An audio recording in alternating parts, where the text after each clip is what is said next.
പതിനായിരക്കണക്കിന് വർഷങ്ങൾക്ക് മുന്നേ ഇന്തോനേഷ്യൻ ദ്വീപ സമൂഹങ്ങളിലെ മഴക്കാടുകൾ കൊണ്ട് നിറഞ്ഞ ഏകാന്തമായ ഒരു ദ്വീപ്. ഇരുട്ട് വീണപ്പോൾ കാട് മുഴുവൻ നിശബ്ദമായി. ഒരു കൂട്ടം ആദിമ മനുഷ്യർ തീ കൂട്ടിയിട്ട് അതിനു ചുറ്റും ഇരുന്നു. പക്ഷെ അവര് സന്തോഷത്തോടെ തീ കായുകയല്ല, മറിച്ച് വളരെ ശ്രദ്ധയോടെ കാതുകോർത്തിരിക്കുകയാണ്. കാരണം നിഗൂഢമായ ഈ വനത്തിൽ ഭയാനകമായ ഒരു രാക്ഷസ ജീവിയുണ്ടെന്ന് അവർക്കറിയാം. അധികം വലിപ്പമില്ലാത്ത എന്നാൽ മനുഷ്യ സാദൃശ്യമുള്ള ഒരു ജീവി. അതിനെ അത്യധികം ഭയത്തോടെ അവർ വിളിച്ചിരുന്ന ഒരു പേരുണ്ട്, എബു ഗോഗോ.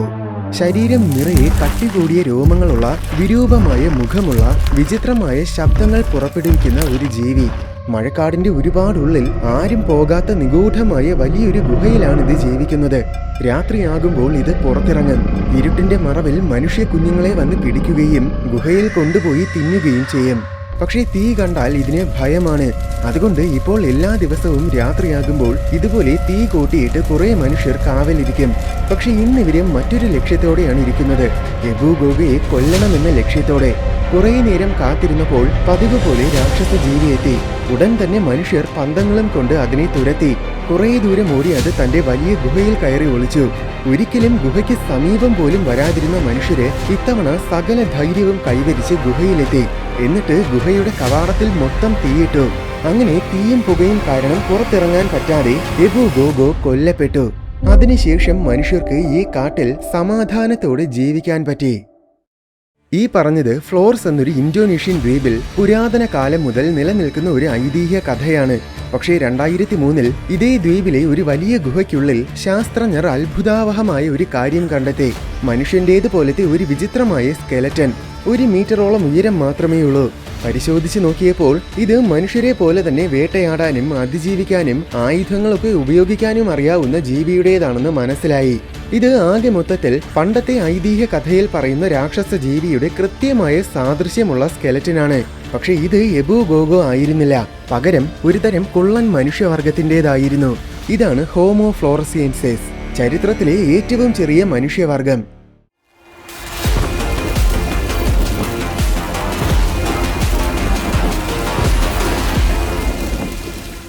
ഫ്ലോർസ് ദ്വീപിലെ പുരാതനമായ ഒരു വലിയ ഗുഹയാണ് ലിയാങ് ബുവ. 2003 ഇന്തോനേഷ്യയിലെയും ഓസ്ട്രേലിയയും ഗവേഷകരുടെ ഒരു സംയുക്ത സംഘം ഈ വലിയ ഗുഹയിൽ പര്യവേഷണം നടത്തി. ഇന്തോനേഷ്യയിൽ ആദ്യമായി എത്തിയ ഹോമോ സാപ്പിയൻസിനെ കുറിച്ച് പഠിക്കാമെന്ന് കരുതിയിട്ടാണ് അവർ ഈ പര്യവേഷണം നടത്തിയത്.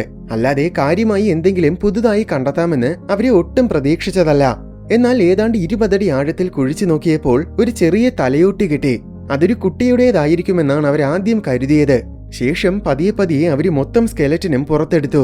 അപ്പോഴാണ് അതൊരു പൂർണ്ണ വളർച്ചയെത്തിയ മനുഷ്യന്റേതാണെന്ന് മനസ്സിലായത്. ഒരു കുട്ടിയുടെ തലയൊട്ടിയിൽ താടിയെല്ലിൽ നിന്ന് പൂർണ്ണമായും പൊട്ടിപ്പുറപ്പെടാത്ത പല്ലുകളായിരിക്കും കാണുന്നത്. എന്നാൽ ഈ സ്കെലറ്റനിൽ കണ്ടത് പൂർണ്ണമായും വളർന്നതും നല്ല രീതിയിൽ കേടുപാടുകൾ പറ്റിയതുമായ പല്ലുകളാണ്. അതുമാത്രമല്ല, ഇതിലെ ഗ്രോത്ത് പ്ലേറ്റ്സ് എല്ലുകളുമായി ഫ്യൂസ് ആയിട്ടുണ്ട്. പൂർണ്ണ വളർച്ചയെത്തിയ മനുഷ്യരിൽ മാത്രമേ ഇത് സംഭവിക്കൂ. ഇങ്ങനെ അസ്ഥികൂടത്തിൽ കണ്ട നിരവധി അടയാളങ്ങളിലൂടെ ഇത് യഥാർത്ഥത്തിൽ പൂർണ്ണ വളർച്ച എത്തിയ ഒരാളുടേതാണെന്ന് ബോധ്യമായി. പെൽവിസിന്റെ രൂപം വെച്ച് ഇതൊരു ഫീമെയിലിന്റേതാണെന്നും തിരിച്ചറിഞ്ഞു. അവർ ഈ സ്കെലറ്റന് ഫ്ലോ എന്ന് പേരും നൽകി. ഫ്ലോയുടെ കണങ്കൈ ഒരു ചിമ്പാൻസിയുടേതിന് സമാനമായിരുന്നു. കണങ്കൈ മാത്രമല്ല, ഒട്ടുമിക്ക എല്ലുകളും ആധുനിക മനുഷ്യരുടെ എല്ലുകളിൽ നിന്നും വളരെ വ്യത്യസ്തമായിരുന്നു. അതുകൊണ്ട് തന്നെ ഇത് ഹോമോ സാപ്പിയൻസ് അല്ലെന്നും പകരം പുതിയൊരു മനുഷ്യവർഗമാണെന്നും ആദ്യമേ തന്നെ ഗവേഷണ സംഘത്തിന് മനസ്സിലായി. അവര് തന്നെയാണ് ഇതിന് ഹോമോ ഫ്ലോറസിയൻസിസ് എന്ന് പേര് നൽകിയത്. സ്കെലറ്റന്റെ ഘടനകൾ വെച്ച് നോക്കിയ ശേഷം ഇതൊരു കുള്ളൻ മനുഷ്യവർഗമാണെന്നും ഗവേഷണ സംഘം അവകാശപ്പെട്ടു. പക്ഷേ ആ സമയം ഇത് വലിയൊരു തർക്ക വിഷയമായിരുന്നു. എന്തെന്നാൽ ഒരുപക്ഷെ ഈ സ്കെലറ്റൻ അപൂർവമായി ജനിച്ച ഒരു ഡ്വാർഫിന്റേതായിരിക്കുമെന്നും അല്ലാതെ ഇത് കുള്ളൻ മനുഷ്യവർഗമായിരിക്കില്ലെന്നുമായിരുന്നു ഭൂരിപക്ഷം പേരുടെയും വാദം.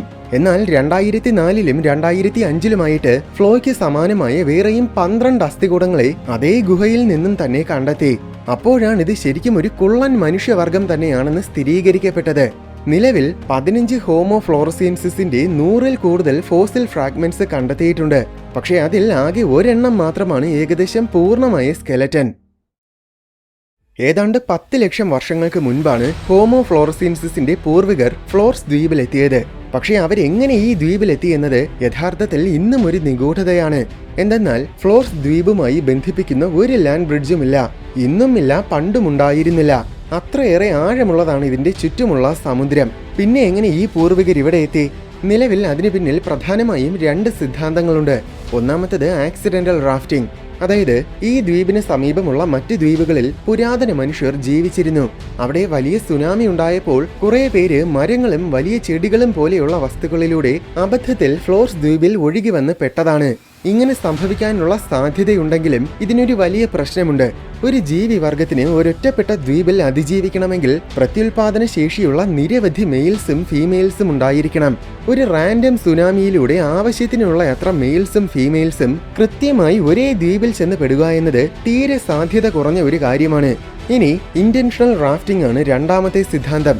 അതായത് അവര് ചെറിയ ചങ്ങാടങ്ങൾ കെട്ടി അതിൽ കയറി മനഃപൂർവ്വം ഫ്ലോർസ് ദ്വീപിലെത്തിയതായിരിക്കും. പക്ഷേ ഫ്ലോർസിന് ചുറ്റുമുള്ള സമുദ്രം വളരെ വയലന്റ് ആണ്. ഈ സമുദ്രത്തിലൂടെ യാത്ര ചെയ്യാൻ തക്ക വിധത്തിൽ ചങ്ങാടങ്ങൾ നിർമ്മിക്കുക എന്നത് അത്ര നിസ്സാരമായ കാര്യമല്ല. അത് വളരെ സങ്കീർണമായ ഒരു പ്രോസസ്സാണ്. ഈ പുരാതന മനുഷ്യർക്ക് അത്രയും ബുദ്ധി ഉണ്ടായിരിക്കാൻ സാധ്യതയില്ലെന്നാണ് ഒരു കൂട്ടം ഗവേഷകർ പറയുന്നത്. അതുകൊണ്ട് തന്നെ ഇവരെങ്ങനെ ഈ ദ്വീപിലെത്തി എന്നത് ഇന്നും കൃത്യമായ ഉത്തരം കിട്ടാത്ത ഒരു ചോദ്യമായിട്ട് തന്നെ അവശേഷിക്കുകയാണ്. ഇതുപോലെ തന്നെ ഈ പൂർവികർ ഏത് മനുഷ്യവർഗമായിരുന്നു എന്നതും നിലവിൽ മറ്റൊരു തർക്ക വിഷയമാണ്. ഹോമോ ഹാബിലിസ് ആയിരുന്നുവെന്നാണ് ചില ഗവേഷകർ പറയുന്നത്. എന്തെന്നാൽ ഹോമോ ഹാബിലിസിന്റെയും ഫ്ലോറസീൻസിന്റെയും അസ്ഥികൂടങ്ങൾ തമ്മിൽ ഒരുപാട് സാമ്യതകളുണ്ട്. മൊത്തത്തിലുള്ള വലിപ്പവും സമാനമാണ്. ഹാബിലിസ് ഫ്ലോറസീൻസിനേക്കാൾ കുറച്ചുകൂടെ വലുതാണെന്ന് മാത്രം. പക്ഷെ അത് പെട്ടെന്ന് തിരിച്ചറിയാൻ പോലും പറ്റാത്ത എത്ര വ്യത്യാസമാണ്. അതുകൊണ്ടാണ് ഫ്ലോറസീൻസിന്റെ പൂർവികര് ഹാബിലിസ് ആണെന്ന് ചിലർ പറയുന്നത്. പക്ഷെ അങ്ങനെ കരുതുന്നതിൽ ഒരു വലിയ പ്രശ്നമുണ്ട്. എന്താണെന്നാൽ നിലവിൽ നമ്മൾ മനസ്സിലാക്കിയത് വെച്ച് നോക്കുമ്പോൾ ഹോമോ ഹാബിലിസ് ആഫ്രിക്കയിൽ നിന്നും ഒരിക്കലും പുറത്തു വന്നിട്ടില്ല. അതിന്റെ ഒരു തെളിവും ഇതുവരെ കിട്ടിയിട്ടില്ല. അതിനാൽ തന്നെ കൂടുതൽ പേരും ഹോമോ എറക്ടസിനെയാണ് ഫ്ലോറസീൻസിന്റെ പൂർവികരായിട്ട് പരിഗണിക്കുന്നത്. കാരണം ആ കാലഘട്ടത്തിൽ സമീപമുള്ള ജാവ എന്നൊരു ദ്വീപിൽ ഹോമോ എറക്ടസ് ഓൾറെഡി ജീവിക്കുന്നുണ്ടായിരുന്നു. അതുമാത്രമല്ല ഇവയുടെ തലയോട്ടിക്കും മറ്റ് ശരീരഘടനകൾക്കും ഹോമോ എറക്ടസിന്റേതുമായി ഒരുപാട് സാമ്യതകളുണ്ട്. ഹോമോ ഫ്ലോറസീൻസിസുമായി താരതമ്യം ചെയ്യുമ്പോൾ എറക്ടസ് വളരെ വലിയ മനുഷ്യരാണ്. ശരാശരി 145 മുതൽ 185 സെന്റിമീറ്റർ വരെ ഉയരമുണ്ടായിരുന്നു. ഇത്രയും വലിയ മനുഷ്യരിൽ നിന്നുമാണ് പല ലക്ഷം വർഷങ്ങളുടെ പരിണാമത്തിലൂടെ വലിപ്പം കുറഞ്ഞ കുള്ളൻ മനുഷ്യരായ ഹോമോ ഫ്ലോറസീൻസിസ് രൂപം കൊണ്ടത്. അങ്ങനെയാണ് നിലവിൽ നമ്മൾ മനസ്സിലാക്കുന്നത്. ഏകദേശം 7 ലക്ഷം വർഷങ്ങൾക്ക് മുൻപ് മുതലാണ് ഇവ കുള്ളന്മാരായി പരിണമിക്കാൻ തുടങ്ങിയത്. 2014 നേരത്തെ പറഞ്ഞ ലിയാങ് ബുവ ഗുഹയിൽ നിന്നും 70 കിലോമീറ്ററുകൾക്കകലെ ഒരു സ്ഥലത്തിൽ ഹോമോ എറക്ടസിൽ നിന്നും ആദ്യമായി പരിണമിച്ച ഒരു കുള്ളൻ മനുഷ്യവർഗത്തിന്റെ ഫോസിൽസ് കണ്ടെത്തിയിട്ടുണ്ട്. അതായത് ഹോമോ ഫ്ലോറസീൻസിന്റെ പൂർവികരുടെ ഫോസിൽസ്. ഈ കുള്ളൻ പൂർവികരെ കുറിച്ച് അധികമായിട്ടൊന്നും ഇതുവരെ മനസ്സിലാക്കാൻ സാധിച്ചിട്ടില്ല. പ്രത്യേകം ഒരു പേര് പോലും നൽകിയിട്ടില്ല. കാരണം ഏതാനും ചില ഫോസിൽ ഫ്രാഗ്മെന്റ്സ് മാത്രമേ ഇതുവരെ കിട്ടിയിട്ടുള്ളൂ. എന്തായാലും ഏകദേശം 2 ലക്ഷം വർഷങ്ങൾക്ക് മുൻപാണ് ഈ കുള്ളൻ പൂർവികരിൽ നിന്നും ഹോമോ ഫ്ലോറസീൻസിസ് പരിണമിച്ചത്. ഇൻസുലാർ ഡ്വാർഫിസം എന്നൊരു പ്രതിഭാസം കാരണമാണ് ഇവ കുള്ളന്മാരായി പരിണമിച്ചത്. വലിപ്പം കൂടിയ ജീവികൾ ഒറ്റപ്പെട്ട ചെറിയ ദ്വീപിൽ കുടുങ്ങിപ്പോകുമ്പോൾ അവ വലിപ്പം കുറഞ്ഞ ജീവികളായി പരിണമിക്കുന്ന പ്രതിഭാസമാണ് ഇൻസുലാർ ഡ്വാർഫിസം. ഇങ്ങനെ സംഭവിക്കുന്നതിന്റെ ഏറ്റവും പ്രധാന കാരണം ചെറിയ ദ്വീപുകളിൽ ആഹാരത്തിന്റെ ലഭ്യത കുറവായിരിക്കും. ഫ്ലോർസ് തീരെ ചെറിയൊരു ദ്വീപാണ്. നമ്മുടെ കേരളത്തിന്റെ 40% വലിപ്പം പോലുമില്ല.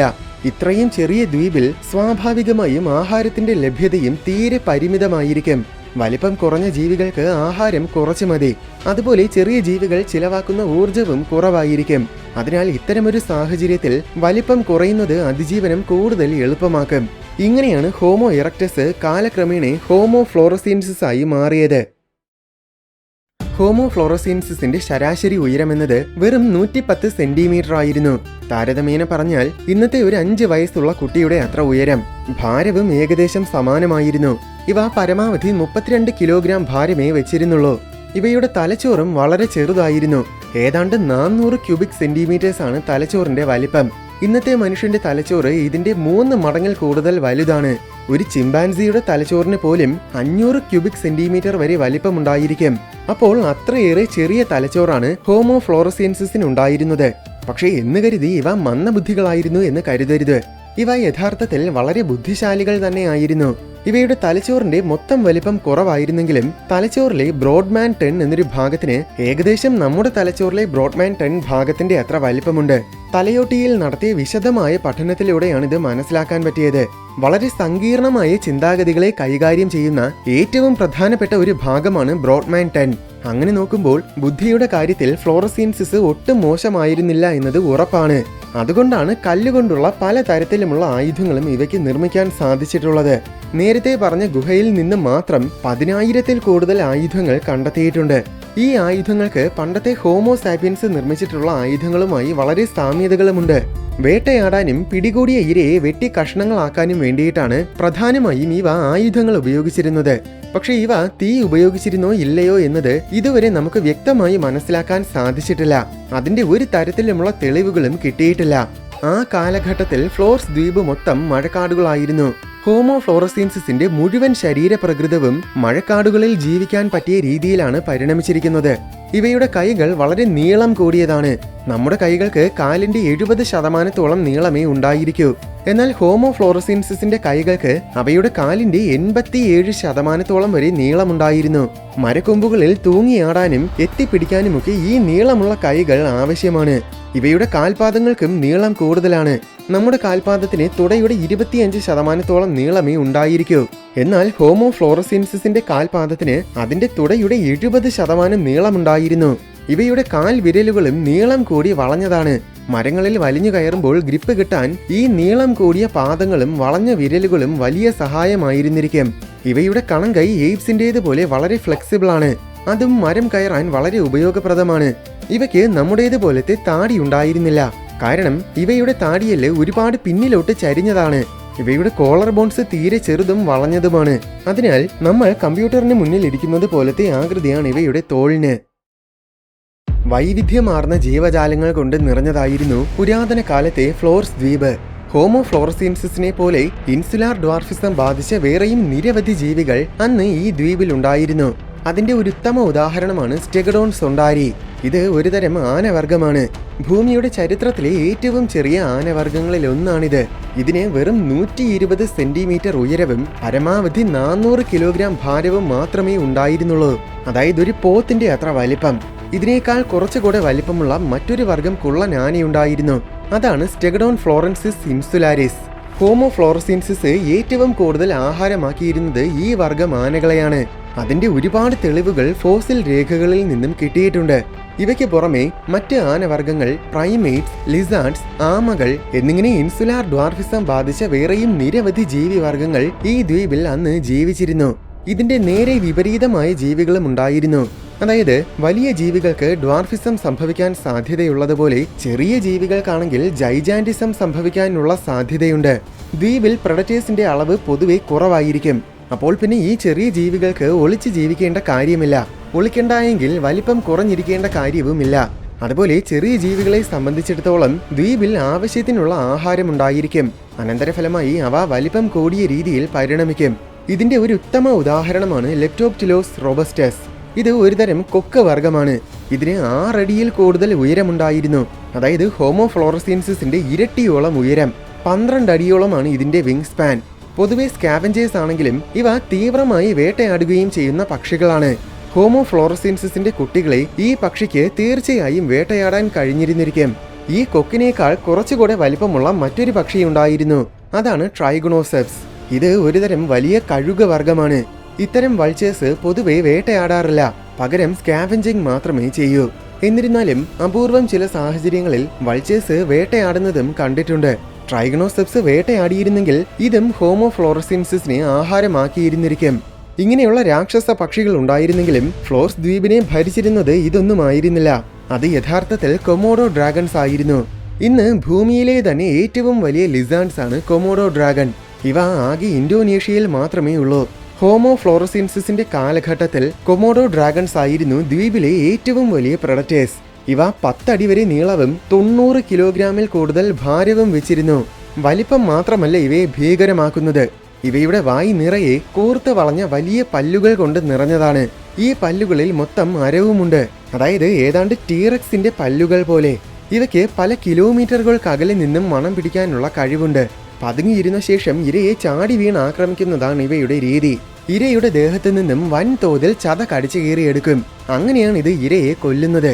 ഇങ്ങനെ കടിച്ചു കീറുന്ന സമയം ഇരയെ മുറുകെ പിടിക്കാൻ ഇവയ്ക്ക് 5.5 സെന്റിമീറ്ററോളം നീളമുള്ള കൂർത്ത് വളഞ്ഞ വലിയ നഖങ്ങളുമുണ്ട്. അതുകൊണ്ട് ഇതിന്റെ പിടിയിൽ നിന്നും രക്ഷപ്പെടുക എന്നത് അത്ര എളുപ്പമുള്ള കാര്യമല്ല. ഇനി അഥവാ പിടിയിൽ നിന്ന് രക്ഷപ്പെട്ടാലും മരണം ഉറപ്പാണ്. കാരണം ഇതിന്റെ തുപ്പലിൽ മാരകമായ വിഷമുണ്ട്. ബ്ലീഡിങ്ങും ഇൻഫെക്ഷനും ഉണ്ടാക്കാൻ ശേഷിയുള്ള ഒരു തരം വിഷം. അതിനാൽ കടി കിട്ടിയ ഇര രക്ഷപ്പെട്ടു പോയാലും കുറേ ദൂരം എത്തുമ്പോഴേക്കും കുഴഞ്ഞു വീഴും. കൊമോഡോ ഡ്രാഗന് 10 കിലോമീറ്ററുകൾക്കകലെ വരെ മണം പിടിക്കാനുള്ള കഴിവുള്ളതിനാൽ കുഴഞ്ഞു വീണ ഇരയെ അധികം വൈകാതെ നിഷ്പ്രയാസം അത് കണ്ടെത്തും. അങ്ങനെ ഒരു രീതിയിലും രക്ഷയില്ലാത്ത മാരകമായ ഒരു പ്രഡക്ടറാണിത്. കുതിരകൾ, പോത്തുകൾ, കാട്ടുപന്നികൾ എന്നിങ്ങനെ വളരെ വലിയ ജീവികളെ പോലും കൊമോഡോ ഡ്രാഗന് ഇങ്ങനെ വേട്ടയാടാൻ സാധിക്കും. ഇവയുടെ ശരീരം മുഴുവൻ കട്ടിയുള്ള സ്കെയിൽസ് കൊണ്ട് നിറഞ്ഞതാണ്. അതിനാൽ മറ്റു ജീവികൾക്കൊന്നും ഇതിനെ എളുപ്പത്തിൽ ആക്രമിക്കാനും പറ്റില്ല. അതുകൊണ്ട് ആയുധങ്ങൾ ഉണ്ടെങ്കിൽ പോലും ഫ്ലോറസീൻസിന് കൊമോഡോ ഡ്രാഗൺസിനെ ആക്രമിക്കുന്നത് വലിയ ചലഞ്ച് ആയിരുന്നിരിക്കും. നേരെ തിരിച്ച് കൊമോഡോ ഡ്രാഗൺസ് ആണെങ്കിൽ പൂർണ്ണ വളർച്ചയെത്തിയ ഫ്ലോറസീൻസിനെ പോലും പുഷ്പം പോലെ ആയിരിക്കും വേട്ടയാടിയിരുന്നത്. ഫ്ലോർസ് ദ്വീപിലെ മറ്റൊരു മാരകമായ പ്രഡേറ്ററാണ് റെറ്റിക്കുലാർ പൈത്തോൺ. ഇവിടെ 20 അടിയോളം നീളമുള്ള ഭീമാകാരമായ പാമ്പുകളുണ്ട്. ഇവയ്ക്ക് ഹോമോ ഫ്ലോറസീൻസിനെ വെറും ഒരു ബിസ്ക്കറ്റ് പോലെ വിഴുങ്ങാം. ലോകത്തിലെ 2ാമത്തെ ഏറ്റവും വലിയ ലിസാർഡാണ് ഏഷ്യൻ വാട്ടർ മോണിറ്റർ. ഇത് കൊമോഡോ ഡ്രാഗണേക്കാൾ കുറച്ചുകൂടെ ചെറുതാണെന്ന് മാത്രം. അല്ലാതെ കൊമോഡോ ഡ്രാഗണെ പോലെ തന്നെ മാരകമാണ്. ഇതും അന്ന് ഫ്ലോർസ് ദ്വീപിൽ ഉണ്ടായിരുന്നു. ഇവയ്ക്ക് പുറമെ മാരക വിഷമുള്ള മറ്റു തരം പാമ്പുകൾ, കടന്നലുകൾ, ചിലന്തികൾ അങ്ങനെ പലതരം ഭീകരജീവികളും കൊണ്ട് നിറഞ്ഞതായിരുന്നു പുരാതന കാലത്തിലെ ഫ്ലോർസ് ദ്വീപ്. ചുരുക്കി പറഞ്ഞാൽ ഹോമോ ഫ്ലോറസീൻസിസ് ഇവിടെ ജീവിച്ചിരുന്നത് തീർച്ചയായും ഭയത്തോടെ തന്നെ ആയിരുന്നിരിക്കും. നിരവധി വെല്ലുവിളികൾ ഉണ്ടായിരുന്നെങ്കിലും ഹോമോ ഫ്ലോറസീൻസിസ് വളരെ സമൃദ്ധമായിട്ട് തന്നെ ഒരുപാട് കാലം ഈ ദ്വീപിൽ ജീവിച്ചിരുന്നു. ഫോസിൽ രേഖകൾ പ്രകാരം ഏകദേശം 50,000 വർഷങ്ങൾക്ക് മുൻപാണ് ഇവയ്ക്ക് വംശനാശം സംഭവിച്ചത്. ആ കാലഘട്ടത്തിൽ ഫ്ലോർസിലെ ആവാസ വ്യവസ്ഥ വലിയ രീതിയിൽ മാറുകയായിരുന്നു. തീവ്രമായ വരൾച്ചകളും വോൾക്കാനിക് ആക്ടിവിറ്റീസുമാണ് അതിന്റെ കാരണം. പക്ഷെ അതിനു പുറമെ മറ്റൊരു കാരണവും കൂടെയുണ്ട്. സ്വാഭാവികമായും അതാണ് ഹോമോസാപ്പിയൻ. ഏകദേശം 50,000 വർഷങ്ങൾക്ക് മുൻപാണ് ഹോമോസാപ്പിയൻസ് ഫ്ലോർസിലെത്തിയത്. സാപ്പിയൻസും ഫ്ലോറസീൻസിസും തമ്മിൽ ഏറ്റുമുട്ടിയോ ഇല്ലയോ എന്ന് അറിയില്ല. അതിന്റെ തെളിവുകളൊന്നും കിട്ടിയിട്ടില്ല. എന്നിരുന്നാലും പ്രകൃതി സമ്പത്തിനു വേണ്ടി ഈ 2 മനുഷ്യവർഗങ്ങളും തമ്മിൽ മത്സരിച്ചിട്ടുണ്ടാകും. പ്രത്യേകിച്ച് വേട്ടയാടുന്ന കാര്യത്തിൽ തീവ്രമായ മത്സരമുണ്ടായിരുന്നിരിക്കും. ഫ്ലോറസീൻസിനേക്കാൾ പല മടങ്ങ് വലിപ്പവും അതിനൊപ്പം തീവ്രമായ ബുദ്ധിശക്തിയും ഉള്ളതിനാൽ തീർച്ചയായും സാപ്പിയൻസ് തന്നെയായിരിക്കും ജയിച്ചത്. ഫ്ലോറസീൻസിന്റെ വംശനാശത്തിന് പിന്നിലെ പ്രധാന കാരണവും മിക്കവാറും അത് തന്നെ ആയിരിക്കും. എന്തായാലും ഫ്ലോർസിൽ ഇതുവരെ എക്സ്പ്ലോർ ചെയ്തിട്ടില്ലാത്ത നിരവധി സ്ഥലങ്ങളുണ്ട്. അതിനാൽ ഹോമോ ഫ്ലോറസീൻസിസ് ഒരുപക്ഷെ ഇപ്പോഴും ഇവിടെ ജീവിക്കുന്നുണ്ടായിരിക്കുമെന്നാണ് ചിലർ വാദിക്കുന്നത്. അതിനെ ചുറ്റിപ്പറ്റിയാണ് ഇൻട്രോയിൽ പറഞ്ഞ ഐതിഹ്യ കഥ ഉണ്ടായത്. പക്ഷേ തിയററ്റിക്കലി അതിനുള്ള സാധ്യതയുണ്ടെങ്കിലും പ്രാക്ടിക്കലി അത് തീർത്തും അസാധ്യമാണ്. എന്തെന്നാൽ ഒന്നാമത് 50,000 വർഷങ്ങൾക്ക് മുൻപാണ് ഇവ ഫോസിൽ രേഖകളിൽ നിന്നും അപ്രത്യക്ഷമായത്. ചെറിയൊരു കൂട്ടം ഫ്ലോറസീൻസിസ് അതിനുശേഷവും അതിജീവിച്ചിരുന്നു എന്ന് കരുതിയാലും ഇത്രയും കാലം കഴിഞ്ഞതിനാൽ ഫ്ലോർസിൽ ഇപ്പോൾ ഹോമോ ഫ്ലോറസീൻസിസ് വളരെ വലിയൊരു പോപ്പുലേഷനായി മാറിയേനെ. ഇന്ന് 20 ലക്ഷത്തിൽ കൂടുതൽ മനുഷ്യര് ഫ്ലോർസിൽ ജീവിക്കുന്നുണ്ട്. ഇവിടെ ശരിക്കും ഫ്ലോറസീൻസിന്റെ വലിയൊരു പോപ്പുലേഷൻ ഉണ്ടായിരുന്നെങ്കിൽ ഇതിനോടകം വെച്ച് തന്നെ ആരെങ്കിലും അവയെ കാണുമായിരുന്നു. പക്ഷെ അങ്ങനെ ആരും തന്നെ ഇതുവരെ കണ്ടിട്ടില്ല. കണ്ടിട്ടുണ്ട് എന്ന അവകാശവാദങ്ങളുമായി പലരും മുന്നോട്ട് വന്നിട്ടുണ്ട് എങ്കിലും ആരുടെയും പക്കൽ ഒരു തരത്തിലുമുള്ള തെളിവുമുണ്ടായിരുന്നില്ല. രണ്ടാമത്, അഥവാ അന്ന് കുറച്ച് ഫ്ലോറസീൻസിസ് അതിജീവിച്ചിരുന്നെങ്കിലും ഇൻബ്രീഡിംഗ് കാരണം പണ്ടേ തന്നെ അവ നശിച്ചിട്ടുണ്ടാകും. ചുരുക്കി പറഞ്ഞാൽ ഇന്ന് ഹോമോ ഫ്ലോറസീൻസിസ് ജീവിച്ചിരിക്കാൻ ഒരു സാധ്യതയുമില്ല. അപ്പോൾ പിന്നെ ഐതിഹ്യ കഥയിൽ പറയുന്നത് എന്താണ്? മനുഷ്യ കുട്ടികളെ പിടിച്ചോണ്ട് പോയിട്ടുണ്ടെന്നൊക്കെയാണ് ഐതിഹ്യത്തിൽ പറയുന്നത്. പക്ഷെ അത് ഒരിക്കലും പോസിബിൾ അല്ല. അത്യധികം ബുദ്ധിയും ശക്തിയും ഒക്കെയുള്ള ഹോമോസാപ്പിയൻസിന് നിഷ്പ്രയാസം ഫ്ലോറസീൻസിനെ പിടികൂടാനും കൊന്നുകളയാനും പറ്റും. അത് ഫ്ലോറസീൻസിനും അറിയാം. അവര് വെറും മന്ദബുദ്ധികളല്ല. അതുകൊണ്ട് അങ്ങനെ ചെയ്യാൻ അവര് ശ്രമിക്കുക പോലുമില്ല. അങ്ങനെയെങ്കിൽ കഥയിലെ എബു ഗോഗോ ഹോമോ ഫ്ലോറസീൻസിസ് ആയിരിക്കില്ല. വെറും ഒരു മിത്ത് എന്നതിലുപരി ഈ കഥയിൽ ഒരു വസ്തുതയും ഉണ്ടായിരിക്കില്ല. അല്ലെങ്കിൽ ഒരുപക്ഷെ ഇവിടെ ആദ്യം വന്ന മനുഷ്യര് ഫ്ലോറസീൻസിനെ കണ്ടിട്ടുണ്ടാകും. ചിലപ്പോൾ ഏറ്റുമുട്ടിയിട്ടുമുണ്ടാകും. ആ കഥകൾ തലമുറയായി വാമൊഴിയായിട്ട് കൈമാറി വന്നപ്പോൾ വളരെയധികം എക്സാജറേറ്റഡ് ആവുകയും ഫ്ലോറസീൻസിസ് എബു ഗോഗോ ആയി മാറുകയും ചെയ്തതായിരിക്കും. മറ്റൊരു സാധ്യത എന്നത് മനുഷ്യർക്ക് പാറ്റേൺസ് കണ്ടെത്താൻ ഒരു പ്രത്യേക കഴിവുണ്ട്. അത് കാരണം രാത്രിയിൽ മറ്റേതെങ്കിലും മൃഗങ്ങളെ കാണുമ്പോൾ, പ്രത്യേകിച്ച് പ്രൈമേറ്റ്സിനെ കാണുമ്പോൾ അത് മറ്റേതോ അജ്ഞാതമായ മനുഷ്യവർഗം പോലെ തോന്നും. ഈ ഐതിഹ്യം ഒരുപക്ഷെ അങ്ങനെ രൂപം കൊണ്ടതുമായിരിക്കാം. ഇതിനെക്കുറിച്ച് നിങ്ങൾക്ക് എന്താണ് തോന്നുന്നത്? കമന്റ് ബോക്സിലൂടെ അറിയിക്കൂ.